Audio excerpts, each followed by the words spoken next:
Okay, now we finna start number 9. Name of Yahweh, on the name, authority, Yahshua Messiah, on direction of the Holy Spirit. This term always protects this message every time I'm giving it to y'all. So if you wonder why I'm always saying it, I'm also saying it to myself.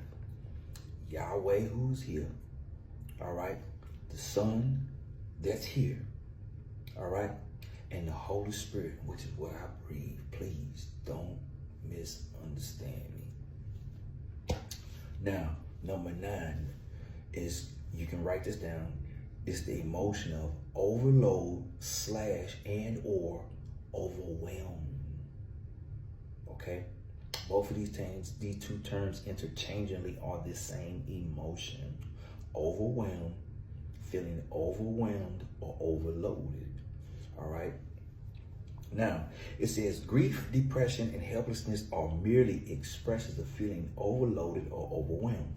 Grief happens when we feel like there is no empowering meaning for something that has happened, or that your life is being negatively impacted by people, events, or forces that are outside of your control.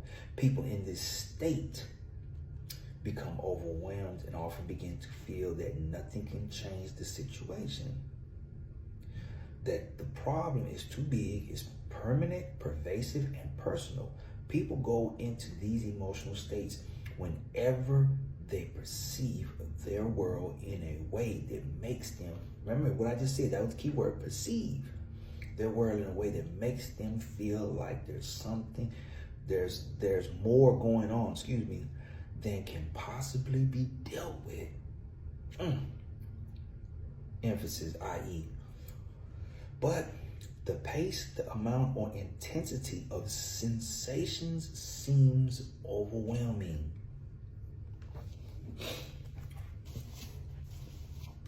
That is a perspective that you need to evaluate. Your perspective is your belief. Your belief is your perspective, because how you see things are how you believe they ought to be. But sometimes the way things appear aren't the way they really are if you are tricked into taking them as is instead of questioning what you're seeing. Okay? Now, what does overload or overwhelm message us? What is that telling us? The message here is, the message of being overwhelmed is that you need to reevaluate. What's the word I just said a minute ago? You need to step back. Things ain't always just the way you see them. Sometimes you got to reevaluate and recheck what you checking out, because it might not be what you think. All right? So you need to reevaluate what's important to you in the situation. So where you might be overwhelmed, what is most important that you come out of the situation with? Your safety, your health and well-being, okay? And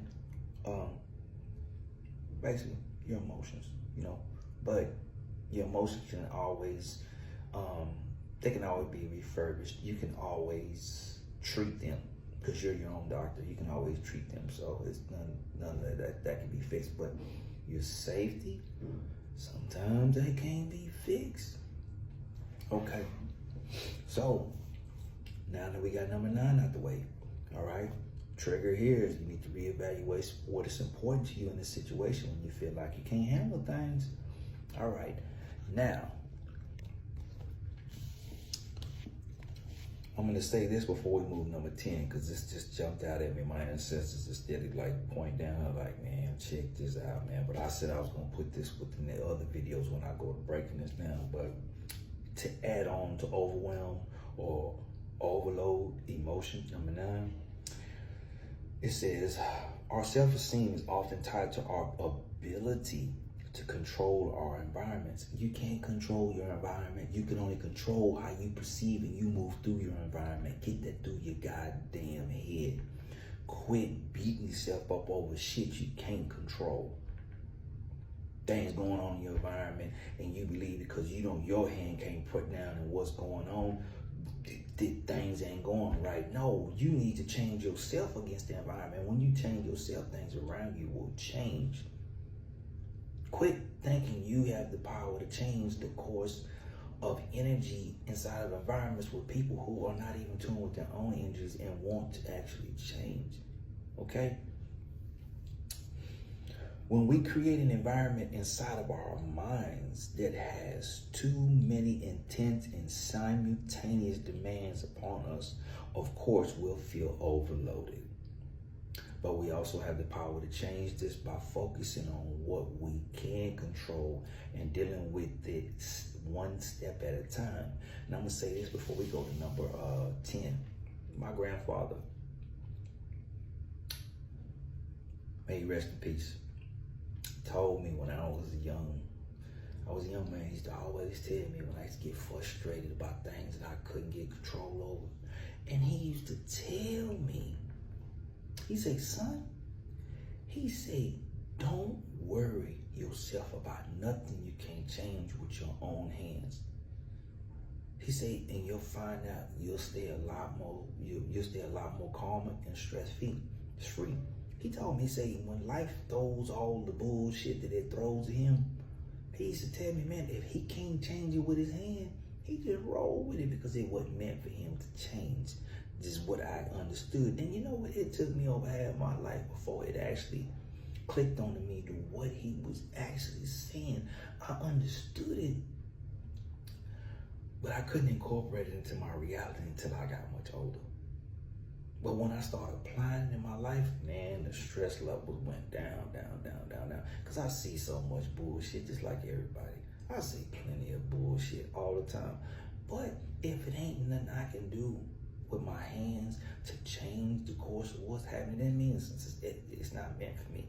So why should I worry about how things are going to evolve or what course they're going to take? Because obviously it must somebody else going through a stitch of karma that I'm not supposed to be involved in. And that means I need to stay back, keep to myself, and let whatever's happening in their life play out.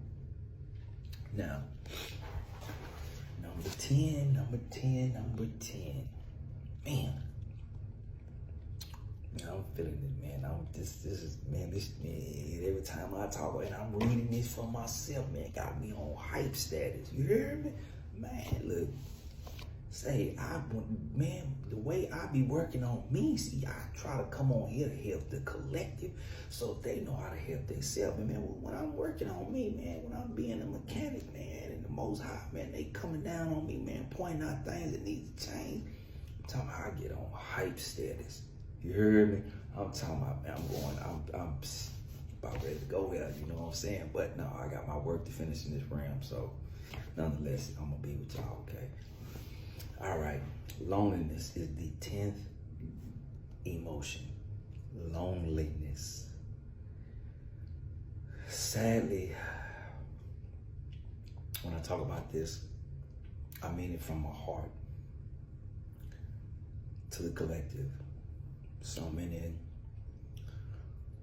souls who were supposed to stay here and finish out their karmic cycles never made it because they felt nobody in the world cared to know who they were and what they were about.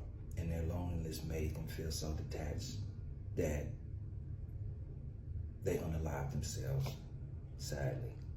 And a lot of people are thinking this is the way out, and it's not. You're meant to deal with these challenges. And if you've been given these challenges, that means obviously you was built for it. Because the Most High, Yahweh, is not going to put no burden on you that you can't handle. Trust me. But he allows you to grow from the challenges. He ain't going to move you from the storm if he knows it's something that can help make you better. Number 10, loneliness. Anything that makes us feel alone or part or separate from others belongs in this category. Have you ever felt really lonely? I don't think there's anybody alive who hasn't. I'm going to say this and then I'm going to cut this off, this video, and then we'll resume with the explanation of these afterwards. But the signal message for loneliness means the message of loneliness is that you need a connection with people. But what does this message mean? People often assume it means a sexual connection or instant intimacy. Then they feel frustrated because even when they do have intimacy, they still feel lonely, all right? That's not the case. So we must cultivate ourselves. I love y'all.